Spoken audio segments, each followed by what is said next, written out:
Hi and welcome. I'm trying to learn histology, today epidermal wound healing, and after we've done it, we're going to do shoulder impingement training, and if you participate in the shoulder impingement training, then it's at your own risk. And we're talking about wounds and the blood system and internal anatomy, and this is part 2 of the epidermal wound healing, and this is no medical advice, so if you're here for medical advice, then you can go directly to the next part of... No. It's not the first I wanted to say. Then this is a medical advice, so if you're searching for medical advice, go to someone who is able to give medical advice. So epidermal wound healing. Epidermal wound healing. Even though the central portion of an epidermal wound may extend to the dermis, the edges of the wound usually involve only slight damage to superficial epidermal cells. Even though the central portion of an epidermal wound may extend to the dermis, the edges of the wound usually involve only slight damage to the superficial epidermal cells. But wouldn't it not make more sense if there's more destroyed are not many injuries with a lot of injury damage to the epidermis? I'm going to look for a short moment if I find something. Stratum lucidum, granulosum, spinosum, basal, dermis. The dermis is deeper down, the epidermis is on top. But completely on top? Epidermis. The epidermis is carinized. Yes. Epidermis is on top here. Then the dermis. And then the... We're having epidermis and then papillary layer and reticular layer. And then subcutaneous layer. No, the epidermis is on top. It is the thing on top. Followed by the dermis and the subcutaneous layer.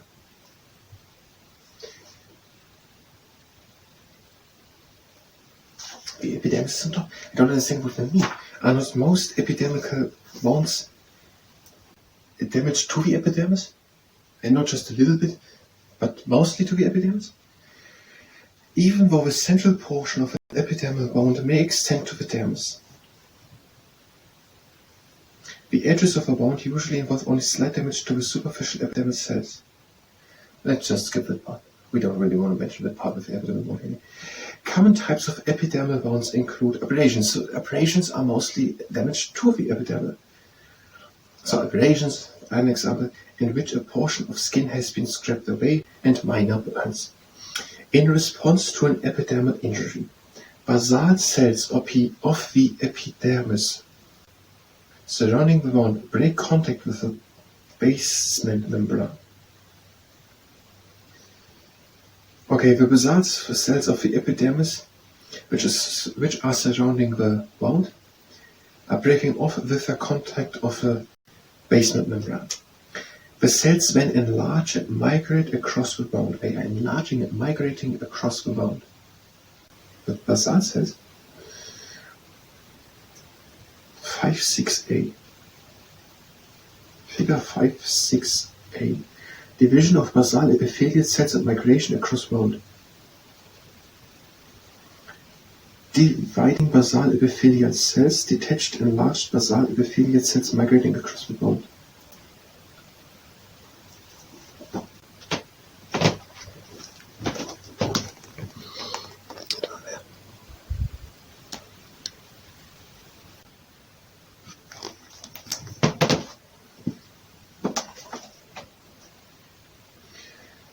The cells appear to migrate as a sheet until advancing cells on opposite sides of the wound meet. Is it visible? When epidermal cells encounter each other, they stop migrating due to a cellular response called contact inhibition. As soon as the contact inhibition starts, and they're stopping to continue to do whatever we're doing. Migration of the epidermal cells stops completely when each is filled in contact with other epidermal cells on all sides. What about the top?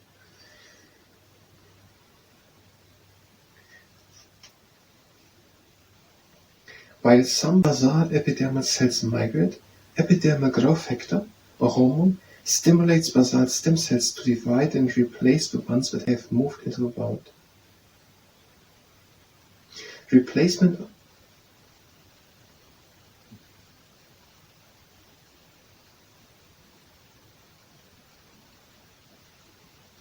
I just think it's very interesting that they're starting to rebuild as soon as basically someone at the site has moved away. The part of the site, the neighbor has moved away. Basically, it was nothing done to it, but to the cell next to it, there's no room, and therefore it starts to work now. I think this is an interesting thing.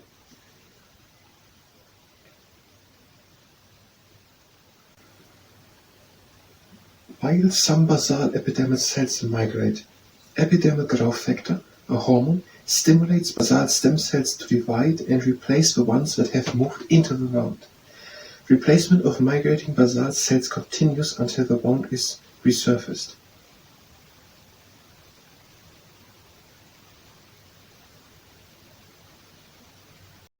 Okay, they are moving away, and then there are coming new ones. That makes all sense. But how do we know if they have reached the top?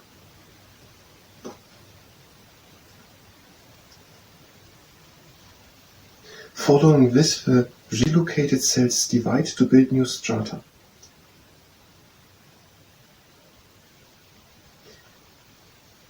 Thus thickening the new epidermis. Now we have a little problem. I think I understand the text, but I'm not completely sure if I understand it correctly. I understand that the basal cells, there's a wound, the basal cells on the sides are going now to it. And if one has moved away, the one which was there feels the neighbor is gone, it splits and replaces it. And they continue to move all together, all the time, until they've reached the other ones.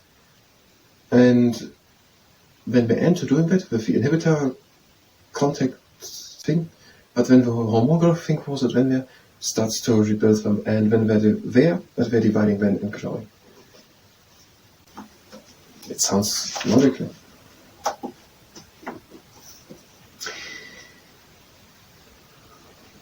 So, response to an epidermal injury. Basal cells of the epidermis surrounding the wound break contact with a basement membrane. That is interesting, with the basement membrane, only the one on the basement membrane. Membrane? It's membrane. This is something interesting. Just the ones which are in the basement membrane, because that makes this. It makes sense. They are probably a bit different, but it also forces it to work from the ground up, and not in the sense that it is a good way to work from platform on from the ground up, but it forces them to a steady speed to start from. But only the lower ones can work, basically.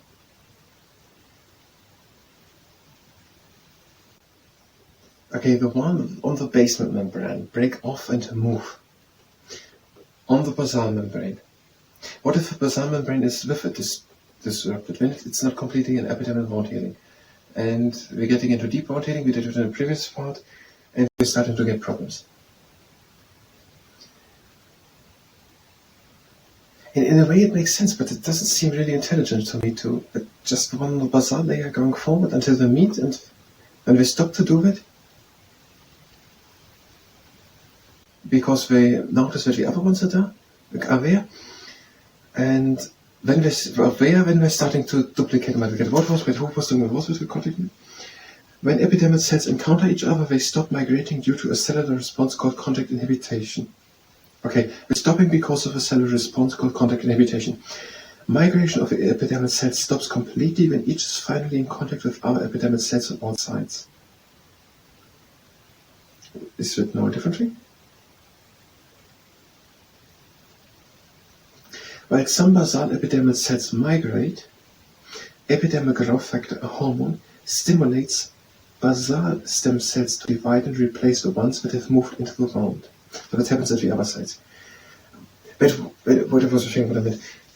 Because there is a wound next to it, there is movement, there is dividing happening in the skin next to the wound. That was what I wanted to point out 4 or 5 minutes ago. And I think that was the interesting part. Now there is damage here to the skin, but there's movement and dividing and replacing happening next to it. And it makes sense, but I think that's something which should be paid attention to. Replacement of migrating basal cells continues until the wound is resurfaced. Resurfaced. Does it mean it has reached the surface again, or does it mean the surface is later? Following this, the relocated cells divide to build new strata, thus thickening the new epidermis. I think just the ground, the surface of the ground, and now we're starting to divide and grow up.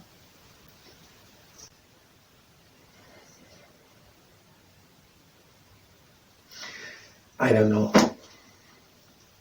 At least if we spend so much time on it, because we don't have time for the presentation, we're 10 minutes there. That was the histology part. If you were here for histology, we're going to do in the next video again epidermal wound healing. If you were here for histology, you can go directly to the next part, where we try to do our presentation about epidemic, whatever, wound healing. If you stay and participate in the short impingement training, then it's at your own risk. Living in good and stable states, and we're doing what we're doing. We're doing shoulder circles for the back, front and down, back, and front, and on and backwards, and front, up, back, and down. And now, long arms with strong fists and go as far away as you can with the shoulders. Up, front, and down. Where else does it happen in the body that there's damage to something and now in the neighboring cells is something happening? Does it also happen in a bigger part? Does it happen in the brain something? Does it happen with organs of larger amounts? Now to the next exercise. What are we doing? We're doing the word lift now. We're bringing the arms down with strong fists and bringing the shoulders down and together and returning the arms to the inside.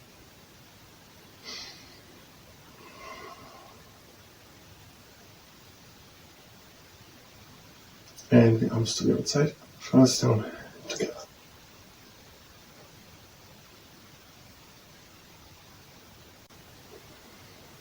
Arms to the inside, shoulders down and together.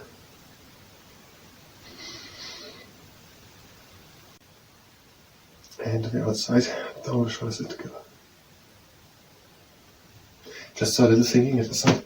With the hormone which starts better and better, is there some type where, for whatever, some cells die, and that now when they are dead, they are rotting away and releasing a toxin, and that toxin starts to do something in the body, like starting a better wet production. So the idea is there any type of function in the whole human body where a dying cell starts to rot away and that causes a toxin to come out, and this toxin has been used more or less intentionally by the human body as a hormone to do things?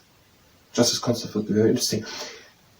If it exists, it would be a way to do medicamentation to do it. Or if it does not exist, maybe it is still possible to do medicamentations that way which would do it. And the other thing is what happens if it happens, but it is not good that it happens. Well, yeah, you get the idea. We're doing the next exercise. Arms to the side, hands front to fists, a bit in front, and the arms in front. The shoulders down, not big, and together. And the arms big. Shoulders up and front. Front the arms, shoulders down and together. Arms big, shoulders up and front. Another question now in pharmacology or whatever in pharmacy. Is there any type of medicamentation which is not ready, like a hormone, like a hormone to inject it, but basically to inject when cells which are then rotting and releasing a toxin? Are there any delayed forms of pharmacies? Or would it be a completely new method to create new pharmacies by using toxins of, if there's maybe something working like that in the human body? And another question, has anyone ever made research into that? Were we able to find that out, that there are some cells releasing a toxin which has been the, you know what it's called, like a vocabulary, the usage of a hormone? We're doing the next exercise. We bring one arm in front and we're stretching the arm. So the shoulders back, down, pull the arm in, have the fingers straight, relax your arm, come back with the shoulder, and turn the palm up to the sky.